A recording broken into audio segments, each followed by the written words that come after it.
प्रणाम गुरुदेव तुम्हारे चरणों में करूं बार बार प्रणाम। मैं गुरुदेव तुम्हारी गुरु आसन तेरा लगाया है, गुरु आसन तेरा है, गुरु नाम मेरे मन भाया है, गुरु नाम मेरे मन है। तेरे सबसे ऊंचा धाम है, गुरुदेव तुम्हारे चरणों में तेरा ऊंचा धाम है, गुरुदेव तुम्हारे चरणों में करूं बार बार प्रणाम। गुरुदेव मैं गुरु रोज करूं तेरी पूजा, गुरु रोज करूं तेरी या पूजा बिन काम नहीं दूजा, पूजा बिन काम नहीं। या तेरा नाम जपूं सुबह शाम, गुरुदेव तुम्हारे चरणों में तेरा नाम जपूं सुबह शाम। मैं गुरुदेव तुम्हारे चरणों में करूं बार बार प्रणाम। गुरुदेव तुम मैं करूं बार बार प्रणाम, गुरुदेव तुम्हारे चरणों में। बोलिए बाके बिहारी लाल की जय। हरिशरणम श्री राहुगण भगवान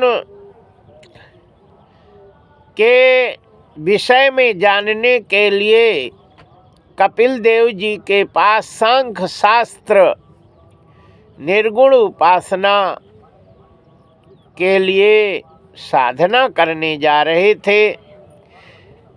जड़ भरत जी से पालकी ढोने का सेवा ली, इस कारण ब्राह्मण थे और वो चरणों में गिर गए।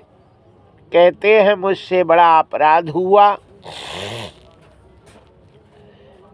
आप ब्राह्मण हैं, आप जगत के गुरु हैं, हम इस संसार में भटके हैं। आपने उसका वर्णन बताया, भवावटी का वर्णन किया। अब ये बताइए कि माया का विस्तार क्या होता है, कितने पे रहती है, और सूर्य की गति का वर्णन बताइए, चंद्रमा की गति का, सब ग्रहों नक्षत्रों के गति का वर्णन। श्री जड़ भरत जी कहते हैं कि 100 योजन तक माया का विस्तार चलता है, 100 योजन के बाद फिर माया नहीं चलती। कितने योजन चलती है? 100 योजन। 100 योजन से आगे माया नहीं चलती। जब सुंदर कांड में लंकनी ने मुंह फैलाना शुरू किया तो योजन भरते ही बदन पसारा, 1 योजन मुंह फैलाया। हनुमान जी 2 योजन के हो गए, अब मुंह में जाएंगे नहीं, कैसे खाएगी? तो 16 योजन का जब उसने मुंह बनाया तो हनुमान जी 32 योजन के हो गए। अब मुंह में कैसे जाएंगे, दूना कैसे जाएगा? 70 योजन जब उसने बनाया तो 100 योजन उसने मुंह बना लिया। अब 100 योजन से ज़्यादा माया चलती नहीं। अब सुरसा ने कहा, लो अब तो मुंह में जाओगे, अब आगे बढ़ नहीं सकते, क्योंकि माया 100 योजन तक ही चलती है। हनुमान जी ने फिर आगे तो बढ़ नहीं सकते, तो छोटा बन गए। अति लघु रूप, छोटा सा रूप बना करके बदन पैठी पूनी बाहर आवा, मागी विदा ताई सिर नावा। हनुमान जी ने कहा, तेरा संकल्प था हम खाऊं, सो हम तो तेरे मुंह में चले गए, तूने खा ले, अब निकल आए, अब हमें जाने को देव आज्ञा। सुरसा बड़ी प्रसन्न हुई, बोले इतना चतुर कि बड़ा बन के और छोटा बन गया। तो संसार में सबसे कठिनाई बड़ा बनना तो सरल है, लेकिन बड़ा बन के छोटा बनना बहुत ही कठिन चीज होती है ना।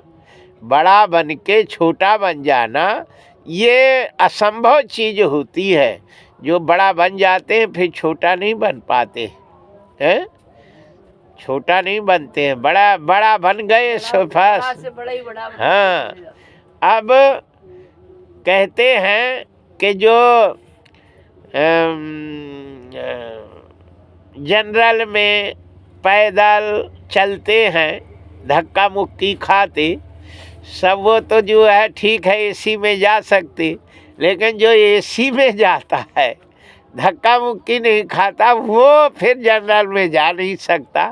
चाहे 2000 की टिकट लग जाए, चाहे जितना हो जाए, लेकिन उससे वो हो नहीं सकता। बड़ा बन के छोटा बनना बड़ा मुश्किल काम होता है, और छोटा बन के बड़ा बनना तो सरल हो जाता है। लेकिन तुमने इतना बड़े बन गए और फिर इतने छोटे बन गए, हम बहुत प्रसन्न हैं। सुरसा ने कहा, राम काज तुम करी हहु, तुम बल बुद्धि निधान, आशीष दई सुरसा चली, हरसि चलो हनुमान। तो कहने का मेरा मतलब है कि जो 100 योजन तक ही माया का विस्तार होता है, 100 योजन से आगे माया नहीं चलती है। यहाँ 14 भुवन का निर्माण हुआ। 14 भुवन होते हैं। 14 भुवन में 7 भुवन नीचे और 7 भुवन ऊपर होते। तो नीचे के जो भुवन हैं वो सबसे पहले अतल लोक होता है। अतल लोक को पार करना किसी का बस की बात नहीं रहती। अतल लोक, फिर वितल लोक, अतल वितल सुतल महातल तलातल रसातल और पाताल, ये 7 लोक नीचे हैं और 7 लोक ऊपर हैं। भूलोक, भुवालोक, स्वालोक, महालोक, जनलोक, तपलोक और सत्यलोक, ये 7 लोक ऊपर हैं और 7 लोक नीचे हैं। तो 7 दूनी 14 भुवन हैं। उन 14 भुवनों में जो सबसे नीचे के लोक है पाताल लोक, उसमें एक विष्णु रहते हैं, और भूलोक, भुवालोक, स्वलोक, महालोक, जनलोक, तपलोक, तपलोक में एक विष्णु रहते, 2 विष्णु रहते। तो जो नीचे के विष्णु हैं वो पानी में रहते, शेष पे सैया पर विराजमान रहते, और उनके नाभि से कमल उत्पन्न होता, उससे ब्रह्मा जी।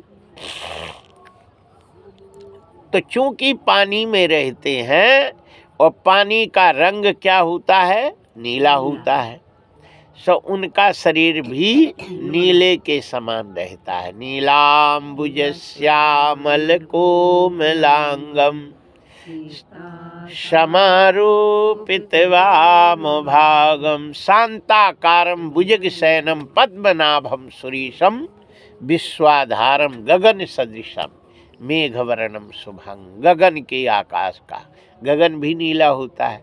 गगन सदृशम मेघवर्णम शुभांगम, लक्ष्मीकांतम कमलनयनम, योगिभृधान गम्यम, वंदे विष्णुम भवभयहरणम, सर्वलोकैकनाथम।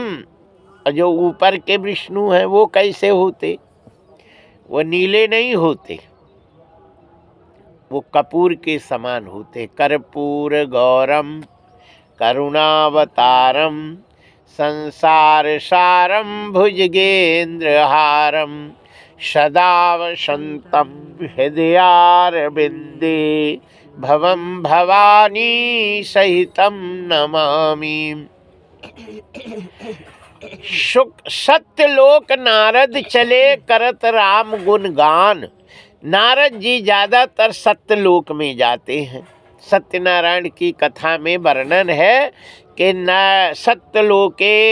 सत्यलोक में जब नारद जी जाते हैं तो वहाँ विष्णु भगवान को देखा। तो वहाँ विष्णु भगवान कैसे थे? तो दृष्टम देखा, पद्म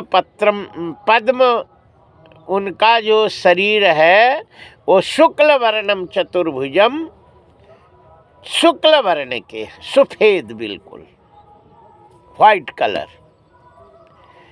शुक्ल वर्णम चतुर्भुजम शंख चक्र गदा पद्मम वनमाला विभूषितम दृष्टम तम देव देवीशम स्तुतम समचक्र में। ऊपर के विष्णु हैं शुक्ल वर्ण के, सफेद, कर्पूर गौरम, कपूर के समान। कपूर कैसे सफेद रहता वैसे। कहते हैं श्री भरत जी, जड़ भरत जी राहुगण को समझाते हैं।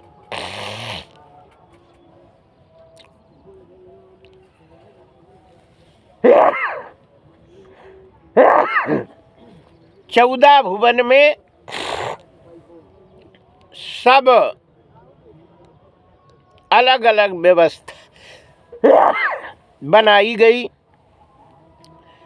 पहले स्वर्गलोक था देवताओं के लिए, असुर लोग ऊपर रहने के लिए झगड़ा करते थे।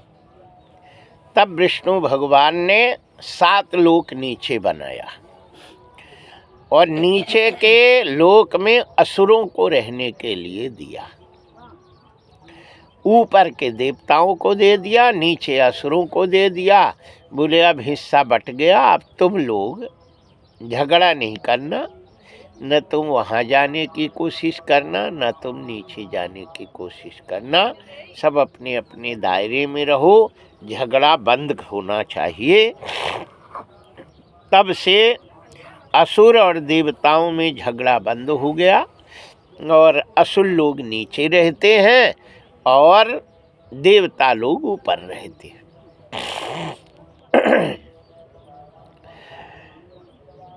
जीव गलत करता है उसके लिए 28 नरकों का वर्णन किया गया है। 28 प्रकार के नरक हैं।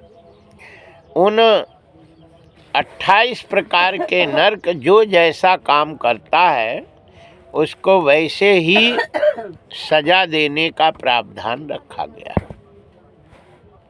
है ना। जो कर्म बताया, जो कर्म जो जैसा कर्म करता उसको वैसे नरक की प्राप्ति होती है। जय जय श्री सीताराम।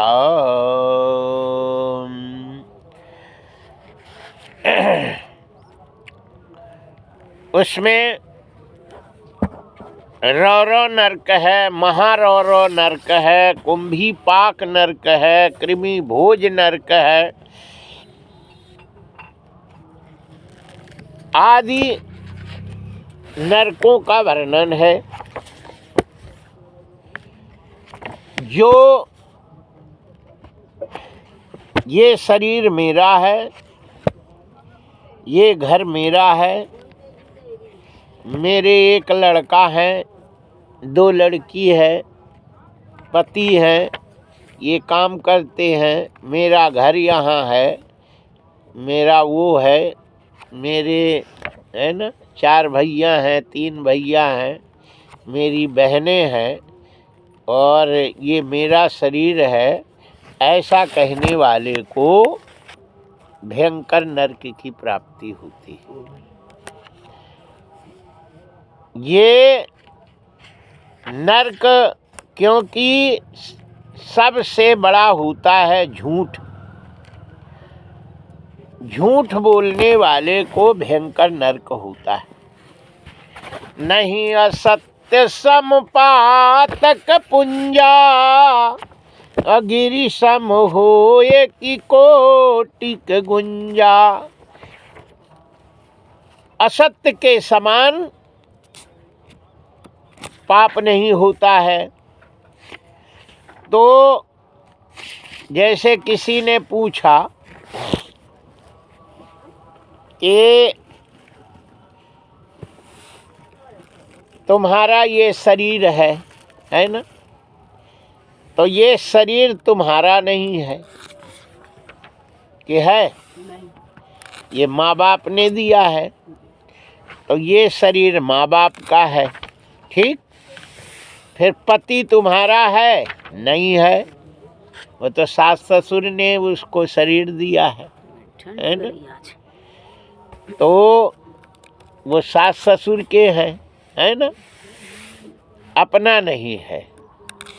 इस संसार में अपना कुछ भी नहीं है। मैं नहीं, मेरा नहीं, यह तन किसी का है दिया।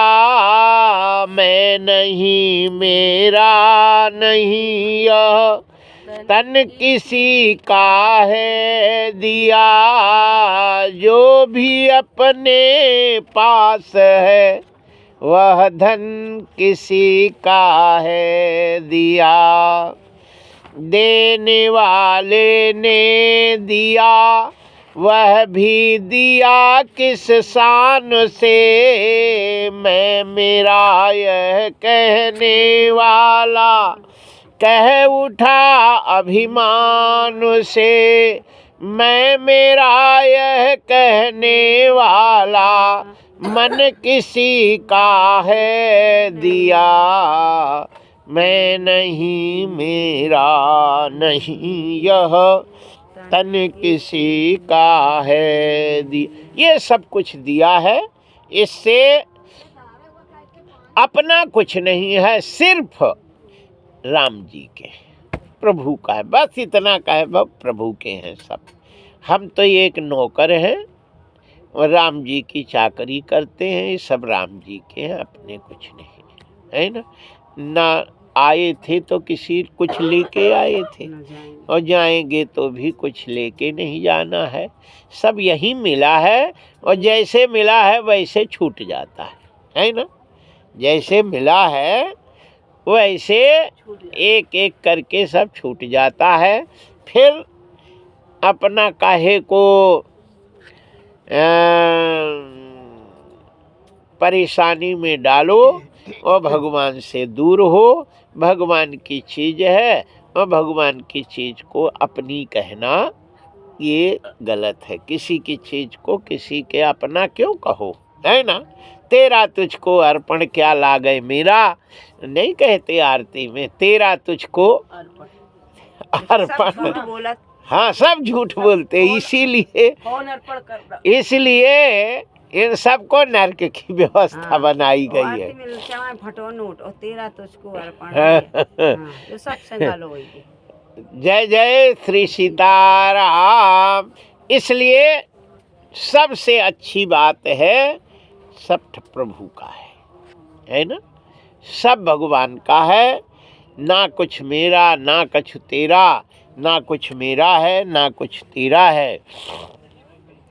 जो पुरुष दूसरों के धन, संतान अथवा स्त्री का हरण करता है, उसे अत्यंत भयंकर यमदूत काल फांस में बांध करके जबरदस्ती तामिश्र नरक में डालते हैं। तामिश्र नरक में डालते हैं, उसे अंधकार में रहता है और अन्न जल नहीं देते, डंडा लगाते हैं और भय दिखाते हैं। अनेक प्रकार के उपायों से पीड़ित किया जाता है। इससे अत्यंत दुखी होकर के वो एकाएक मूर्छित हो जाता है। इसी प्रकार जो पुरुष किसी दूसरे को धोखा देकर उसकी स्त्री आदि को भोगता है, वो अंधता मिश्र नामक नरक में जाता है। वहाँ यातनाओं में पड़कर जड़ से कटे हुए वृक्ष के समान वो गिरता है, वेदनाएं होती हैं, शुद्ध बुद्ध भूल जाता है और कुछ भी नहीं उसको सूझता, इसलिए उसका नाम अंधता मिश्र नाम का नरक है।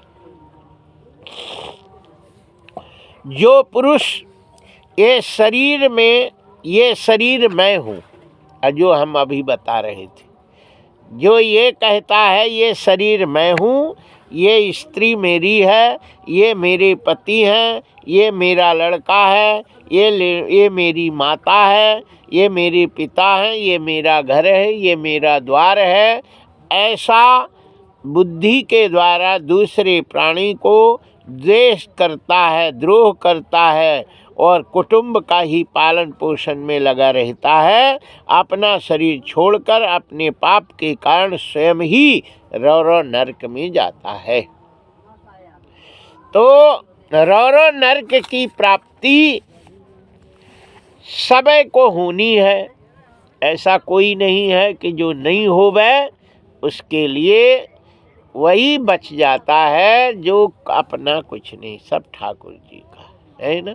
ये शरीर भी मेरा नहीं और कोई, अब शरीर नहीं है सो शरीर से संबंध रखने वाले कोई नहीं अपने, कि नहीं, और उससे भगवान का है, बस उसी का हर निश भगवान का ही चिंतन करते रहना चाहिए और मन से ही कहना चाहिए प्रभु तुम्हारा है, तुम जानो, तुम्हारा काम जाने, आप उनका कुछ नहीं है, बस वो बच जाता है सब काम से। महारौरव नरक,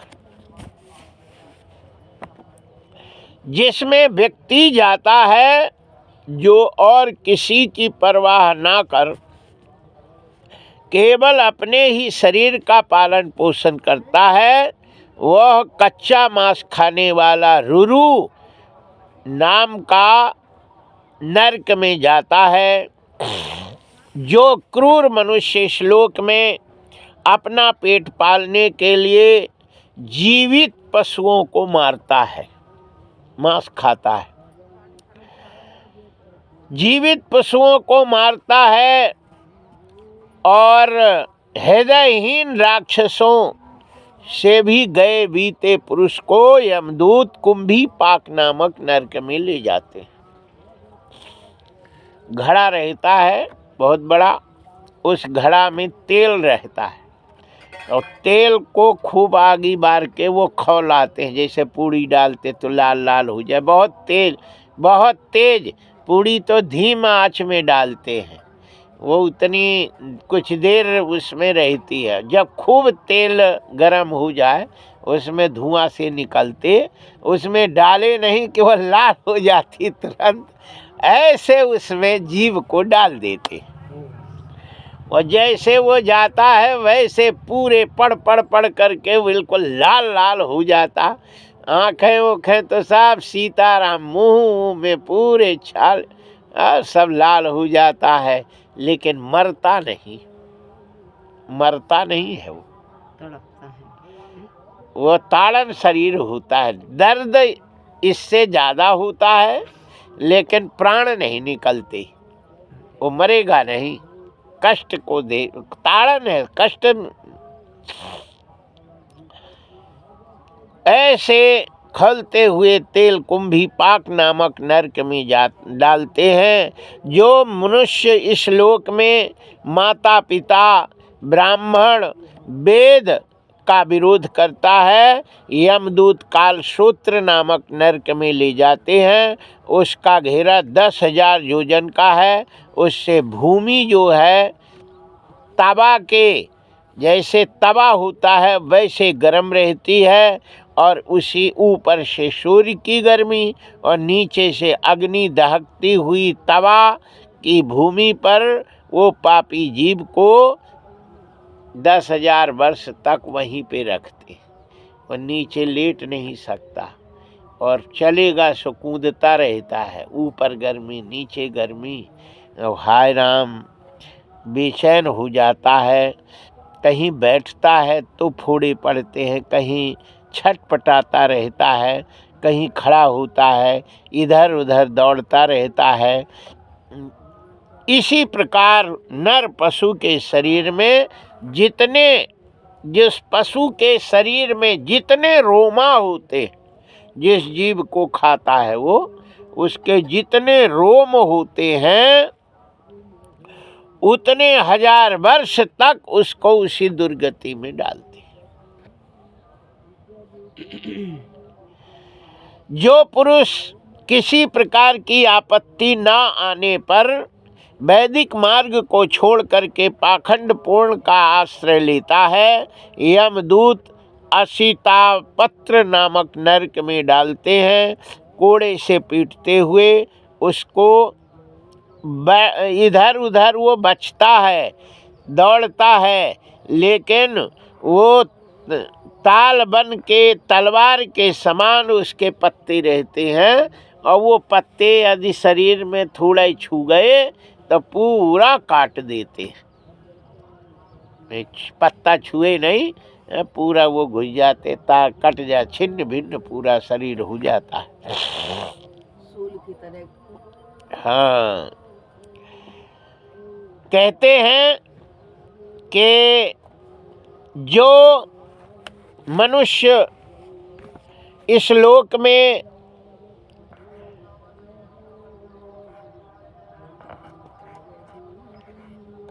मच्छर को मारता है, जुआ मारता है, चींटे वगैरह मार देता है ना। मच्छर तो बहुत मारे जा गुरुजी, कल ही चीथ मारो, कर वो आफत हो गई। अब बताओ का मारे, पूरे फूल का बदन। हाँ, तो ये जो मच्छर मारता है, खटमल मारता है, तो नहीं मारे, लेकिन मच्छर तो वो सीधे कोल्हू में पेरा जाता है। अब जो कछु हुई सो हुई। कोल्हू रहता है तो मरा ही गए सब उसमें।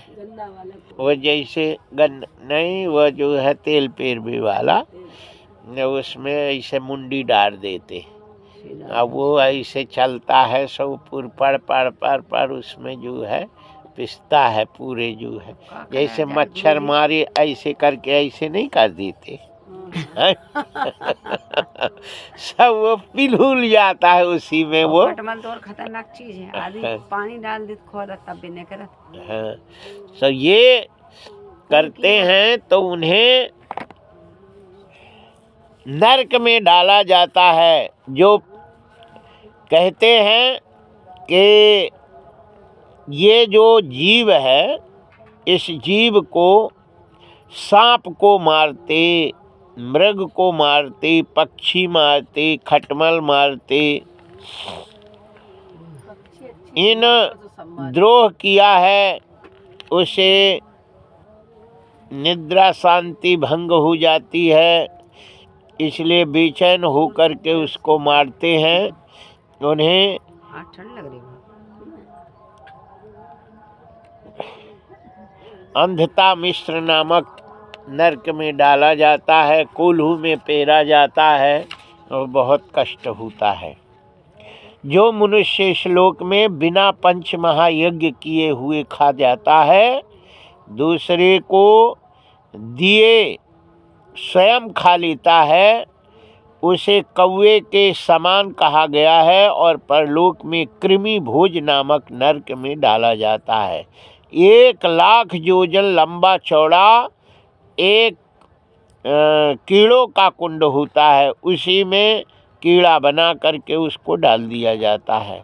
पापों का प्रायश्चित न करने वाला इस पापी के बिना दिए, बिना हवन किए खाने वाले को ये सब नरक में डाला जाता है। इसलिए पहले भोजन बनावे और ठाकुर जी को भोग लगाए और फिर हवन करे, और हवन करने के बाद 1 आध रोटी गाय को देवे, है ना, फिर भोजन करे। अपने लिए कभी नहीं भूख लगी है, भोजन बनाओ जल्दी, ऐसा नहीं कहना चाहिए। ठाकुर जी को भूख लगी है, ठाकुर जी को पवाओ भैया, बड़े सुबेरा हो गया, बाल भोग कछु नहीं, ठाकुर जी का बन गया अप्रसाद पालू। जय श्री सीताराम। बोलिए बाके बिहारी लाल की जय। में ठाकुर जी कोने में धरे रहे। हे राजन, इस लोक में जो व्यक्ति चोरी या बरजोरी से ब्राह्मण के अथवा आपत्ति का समय न होने पर भी किसी दूसरे पुरुष के सुवर्ण रत्नादि का हरण कर लेते हैं, उसे मरने के बाद यमदूत संदंस नामक नरक में ले जाते हैं और उसे तपाए हुए लोहे के गोलों से दागते हैं, उसके संसी से उसकी खाल नोचते हैं। इस लोक में यदि कोई पुरुष अगम्य स्त्री के साथ संभोग करता है, उसे स्त्री अगम्य पुरुष के व्यभिचार करने से यमदूत उसे तप्त मूर्ति नामक नरक में ले जाते हैं। जो स्त्री है तो वो पुरुष लोहे का रहता है, गरम, बिल्कुल जलता हुआ, और फिर उसको उसका आलिंगन कराया जाता है। और यदि पुरुष करता है तो स्त्री लोहे की रहती है, गरम बिल्कुल, और फिर उसको उनका आलिंगन कराते हैं। जो पुरुष इस श्लोक में पशु पक्षी आदि से व्यभिचार करता है, मृत्यु के बाद वज्रकंटक सालमनी नामक नरक में उसे डाला जाता है। जो राजा या राजपुरुष इस लोक में श्रेष्ठ कुल में जन्म पाकर धर्म की मर्यादा का उल्लंघन करता है और मर्यादा अतिक्रमण के कारण मरने पर बैतरणी नदी में डाला जाता है, वो नदी नरकों की खाई के समान होती है। मलमूत्र, पीप, रक्त, केश, नख, हड्डी, चर्बी, मांस और मज्जा और गंदगी से भरी हुई होती है। उससे गिरने पर इधर उधर के जल के जीव नोच नोच के उसको खाते हैं। उसका शरीर नहीं छूटता, पाप के कारण प्राण उसे बहन किए रहते हैं और वो दुर्गति को पड़ता रहता है। मतलब अच्छे ब्राह्मण के घर में जन्म ले लिया, जनेऊ नहीं पहन रहे, कच्छ नहीं लगा रहे, चोटी नहीं पहन रहे और उन्हें कुछ नहीं, हवन पूजन कुछ नहीं कर रहे, इन्हें यही दुर्गति होती है ना। इसलिए मुक्त कक्षस्तु विप्रा भूमौ चलत पादपो, बिना कांच लगाए एक पग भी यदि चलता है तो उसे मदिरा पीने के बराबर पाप लगता है। इसलिए कच्छ जरूर लगा के चलना चाहिए, चोटी बांध के रखना चाहिए, ये सारे नियम हैं। और नहीं तो हाँ, यमराज से हाथ में थोड़ी पड़ते बचते हैं। जय जय श्री सीताराम। इस लोक में जो ब्राह्मण उच्च वर्ण के लोग कुत्ता पालते हैं, गधा पालते हैं, पक्षी पालते हैं, उन्हें यमराज कालसूत्र में बांध करके और प्राणरोधक नाम के नरक में डालते हैं। जो मनुष्य श्लोक में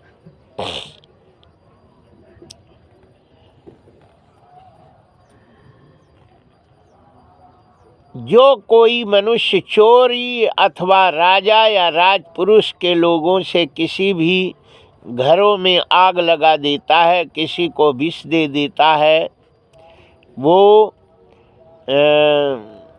यमराज उसको वज्र सालमनी नामक नरक में डाला जाता है। जो पुरुष किसी की गवाही देने में, व्यापार अथवा दान के समय किसी के भी तरह झूठ बोल देता है और कोई धर्म काम करे और उसमें बाधक बन जाता है, आधार शून्य अविचिमान नामक नरक में उसको डाला जाता है, जो 100 योजन ऊंचे पहाड़ के शिखर से नीचे सिर करके उसको उसमें गिराते हैं। बहुत बड़ा पहाड़ है और उसी में ले जाके मुंडी नीचे कर लेते, हाथ पैर बांध करके और नीचे छोड़ देते, वो चटनी हो जाता है,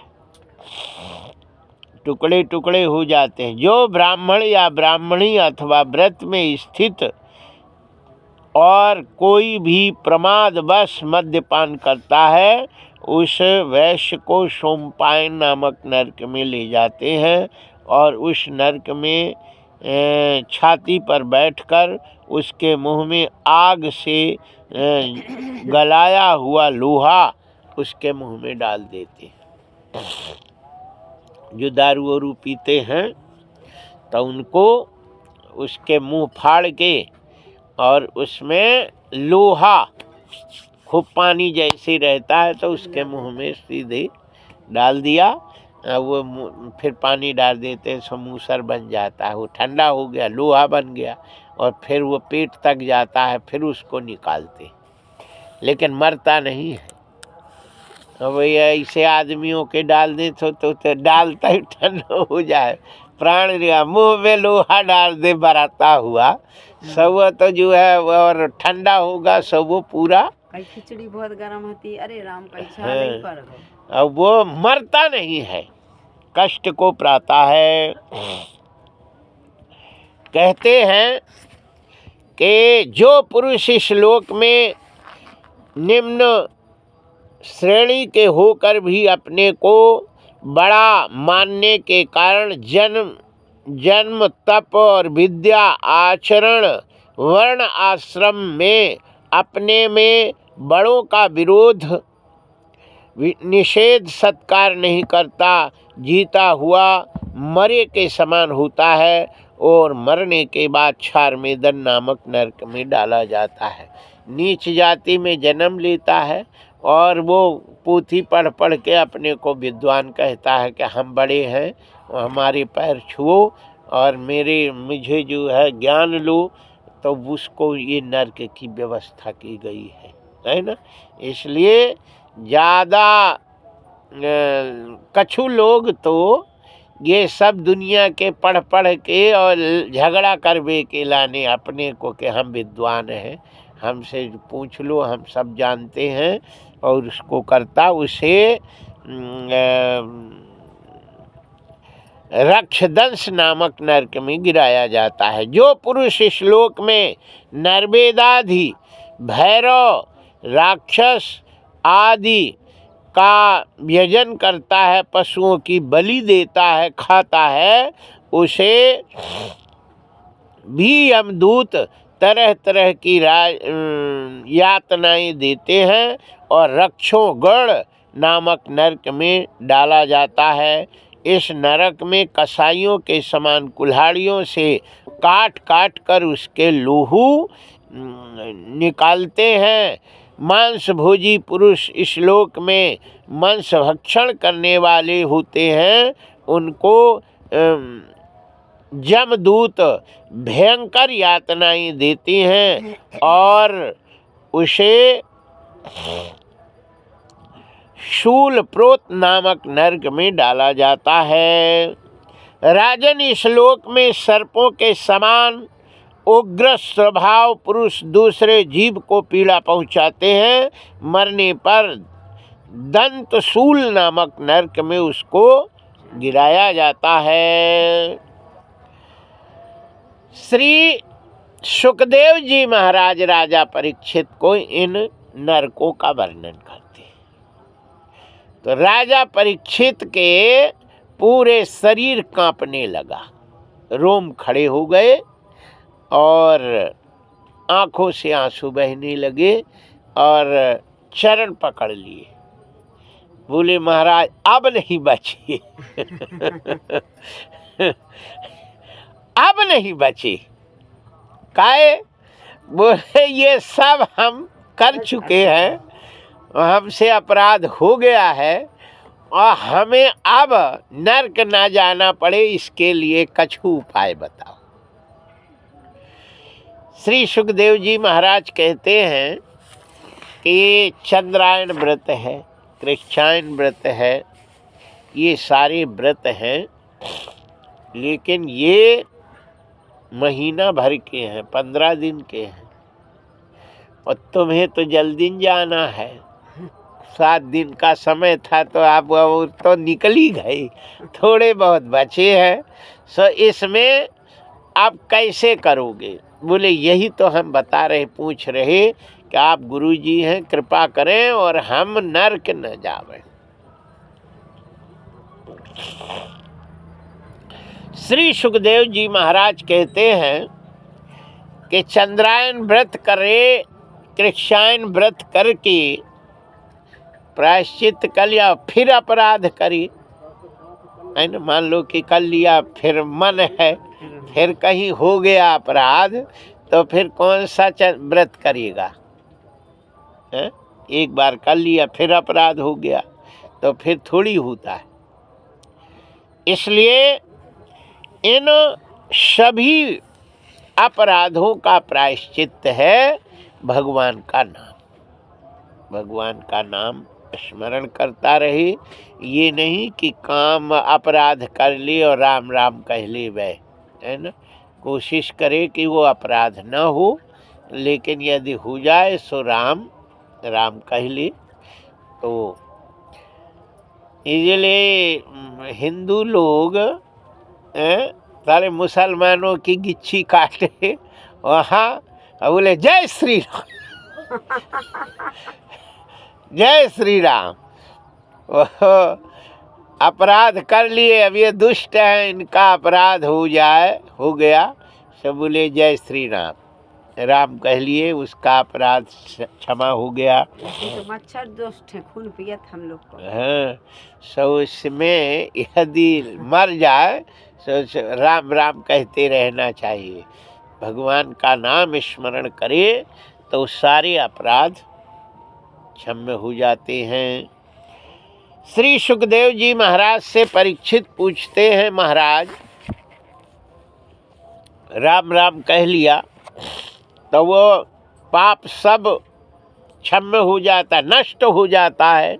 सुखदेव जी कहते हैं नष्ट नहीं होता है, कोई भी पाप है वो नष्ट नहीं होता, लेकिन भगवान का नाम लेने से शरीर में नहीं रहता, शरीर से उतर जाता है, शरीर से उतर जाता है।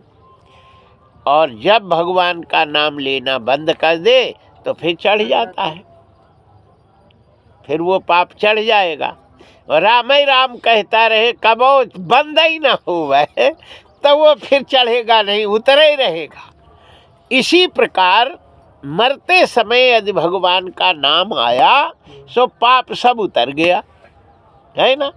और फिर जब प्राण निकलेगा तब तो शरीर में पाप रहेगा नहीं, और शरीर से पाप प्राण निकल गया राम कह के, तब वो सब फिर मुक्त हो जाता है। कहते हैं कि अंत राम कही आवत नाही, अंत राम कह के फिर भवसागर में नहीं आता, वो मुक्त हो जाता है। इसीलिए जो अहरनिश भगवान का नाम जपते रहते हैं, निस दिन हर समय हर श्वास में राम राम राम राम जपते रहते हैं, प्रभु का नाम जपते रहते हैं, तो वो कब प्राण निकल जाए इसका कोई ठिकाना तो रहता नहीं, है ना। कि रात को निकले कि दिन के निकले कि कहाँ निकले कब निकले, इसका कोई ठिकाना नहीं। एक पंडित जी थे, उनके मुंह से राम राम राम राम जीव राम राम राम राम राम राम राम राम, माला ओला कछु नहीं जपे, बैठे रहे राम राम राम राम राम राम राम राम राम राम राम राम, बस भगवान का नाम जीव चलती रहे, राम राम राम राम राम राम राम राम राम राम। लेकिन जब डोल डाल जावे दिशा मैदान ता जीभ पकड़ ले, ऐसे पकड़ ली। राम राम राम राम राम राम राम। सो वो जीभ पकड़े रहे तो उन्होंने जमराज विष्णु भगवान स्वयं भगवान राम बोले इसी समय मर गया तो, इसी समय यदि मर जाए तो राम के बिना हो गया। भगवान छोटे बन के आ गए बालक से, वो डोल डाल में बैठा था, जीभ पकड़े था। बोले बब्बा, बोले क्या है? बोले इसी समय मर गए तो राम के बिना मर जाओगे तो जमराज तो ले ही जाएंगे, है ना। इसलिए तब जीभ छोड़ दो और राम राम कहते रहो, है ना। कोई दोष नहीं है। न देश काल नियमो न शौचा शौच निर्णया, पराशंकर तनम देव राम नामानि मुच्यते। अशुद्ध अवस्था हो चाहे शुद्ध अवस्था हो, कोई भी अवस्था हो, उन सभी अवस्थाओं में भगवान का नाम लेते रहना चाहिए। ये नहीं कि अभी जब हम शुद्ध होंगे तब लेंगे, अथवा जगेंगे तब लेंगे, नहा धो के लेंगे।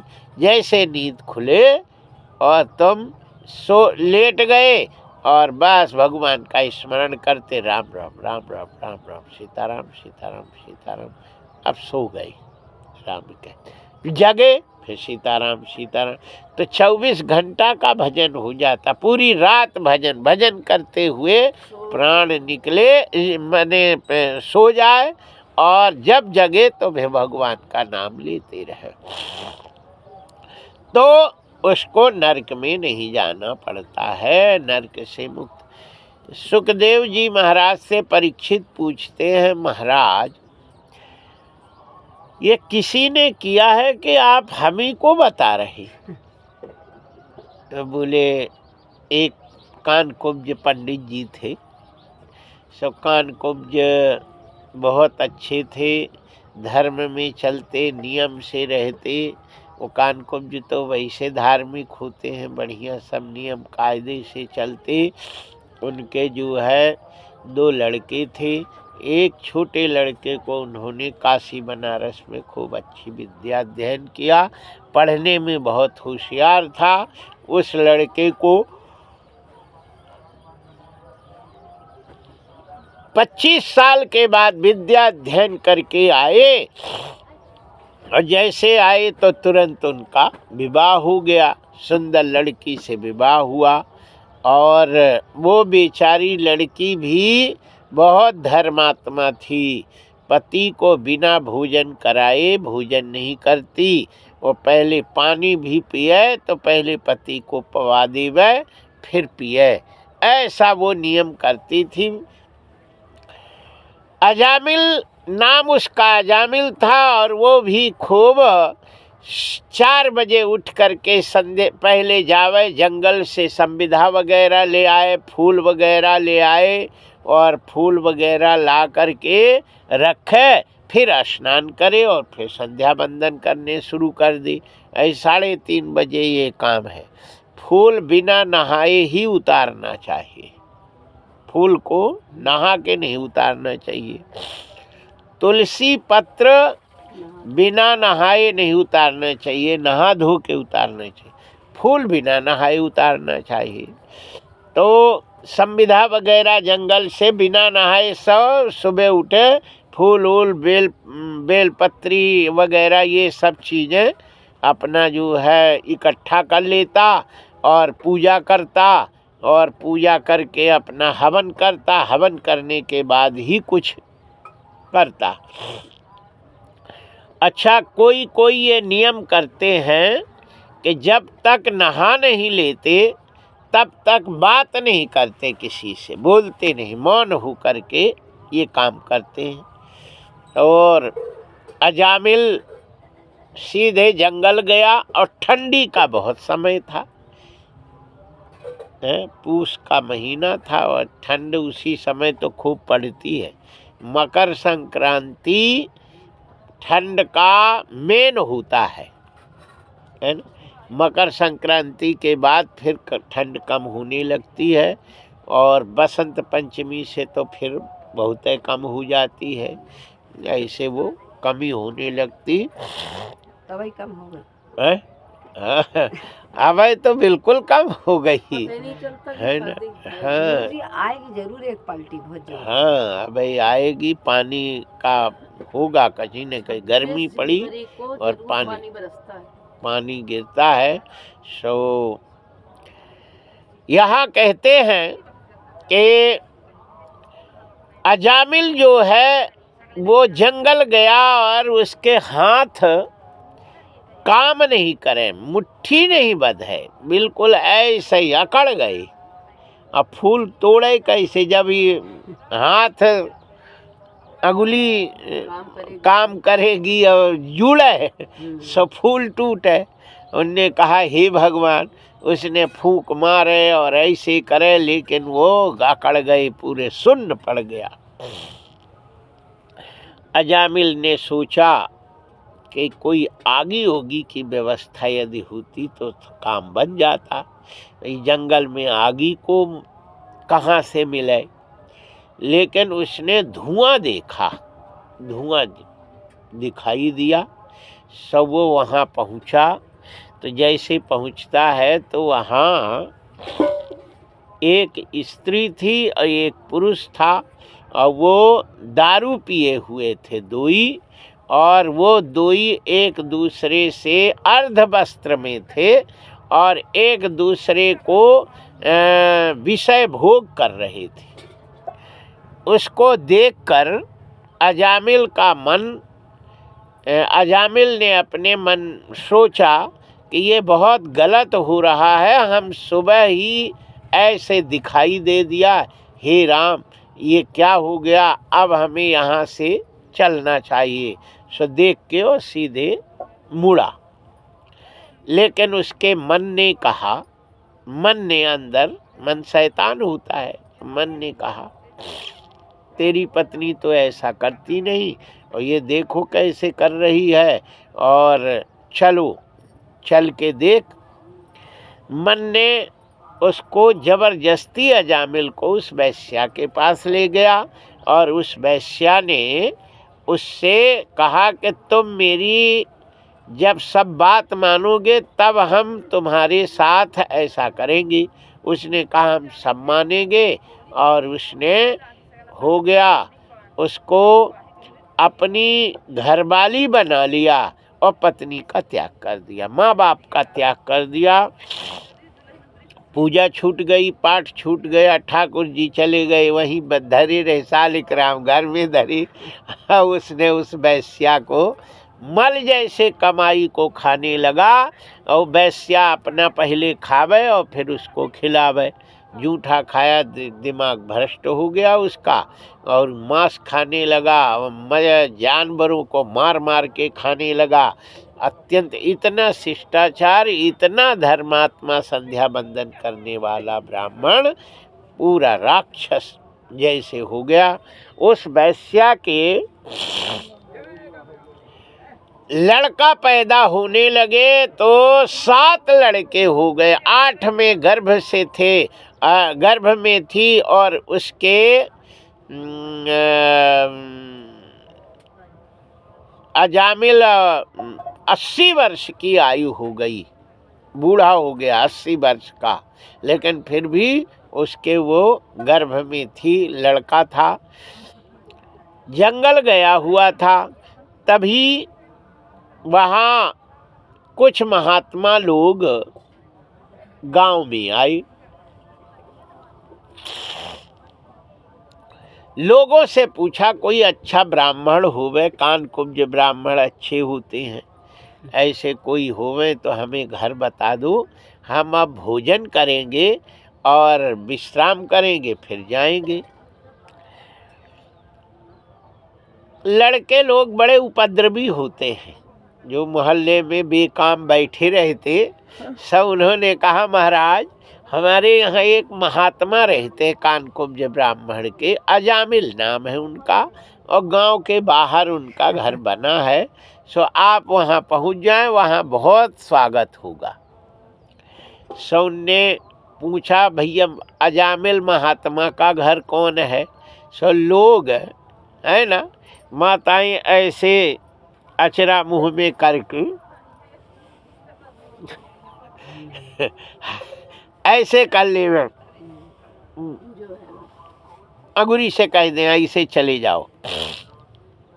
जैसे पहुँचे वो वैश्या दरवाजे में खड़ी थी। महात्मा बोले भाई ये महात्मा अजामिल का घर कहाँ है, कौन है? तब उसने सोचा किसी ने मजाक किया होगा, वो तो शैतान राक्षस है, महात्मा काहे को। बोले यही घर है। बोले महात्मा जी का दर्शन करा दो। और हमने कहा कि भोजन वोजन हो जाते सब। उसने कहा तो पधारो और भोजन की व्यवस्था हम बनाई देते हैं, पवाओ। वो अभी साधना करने गए हैं, तो वो आ जाएंगे तो आपका दर्शन हो जाएगा। हो गया। वो भोजन वोजन बनाने के दे दिया सामान, तो बनाने लगे। और उसने सीधे बाजार गई, तो बढ़िया भगुआ कपड़ा धोती खरीदी और सेफ्टी रेजर, वह बाल बनाने वाला छुरा और माला ओला रुद्राक्ष की और चंदन उंदन लेके और पहुंची जंगल में।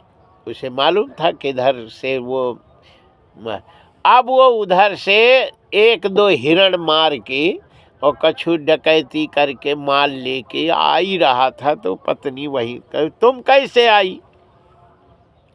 बोले हम कैसे आए तो बाद में है, पहले तुम बैठो यहाँ, धरो ये हिरण मिरण उधर फेंको।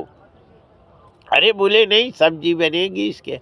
अरे कछु नहीं बनेगा, पहले यहाँ बैठो। पानी में उसने बाल गीला करा, दाढ़ी उड़ी पूरा बनवा दिया, मूछ ऊछ बना दी पूरा बाल। चंदन से बढ़िया त्रिपुंड लगाया, रुद्राक्ष की माला डाली और बोले कि अब तुम जैसे घर में महात्मा लोग आए हैं सो उनको कहना कि सभी महात्माओं के चरणों में दास अजामिल का साष्टांग दंडवत प्रणाम। क्या कहोगे? बोले हम कहेंगे कि अजामिल का आप सब महात्माओं को आशीर्वाद। बोले हाँ ऐसा नहीं कहना, हम आपके पाए ला गए। और बोले कि तुम लोग मेरे पाए ला गए। अरे बोले ऐसा नहीं करना, उल्टा बोलते हो। बोले नहीं हमसे नहीं बनता। बोले कि तो ये तो कह देना कि राम राम, सबका राम राम। सब बोले कि हाँ हम कह देंगे कि सबको मरो मरो, मरा मरा। उसे राम नहीं कहने आता है, मुँह से आवे ही नहीं। अच्छी चीज नहीं आवे, बुरी चीज बने। बोले तुम कुछ नहीं बोलना, कुछ बोलना ही नहीं, चुप रहना बस। चलो हो गया। लेके गई, महात्मा लोगों से कही आज मंगलवार है और मेरे ये अजामिल महात्मा ये मौन रहते हैं, बोलते नहीं, इसलिए इनको आशीर्वाद दो। और ये एकांत में अपना रहते हैं। सब वो भीतर ले गई और उनने आशीर्वाद दिया। बोले अब बैठ जाओ यहीं, और कमरा में ताला लगा दिया बाहर से। बोले उपद्रव करेगा, कहीं निकल आया तो। अब बोलना नहीं, मौन है, बोल देगा सो गड़बड़ होगा। हो गया। वो समझा बुझा के अंदर कर दी। और उन्होंने महात्मा लोग भोजन बनाए पाए और बोले कि अब हम जा रहे हैं, दक्षिणा दे दो।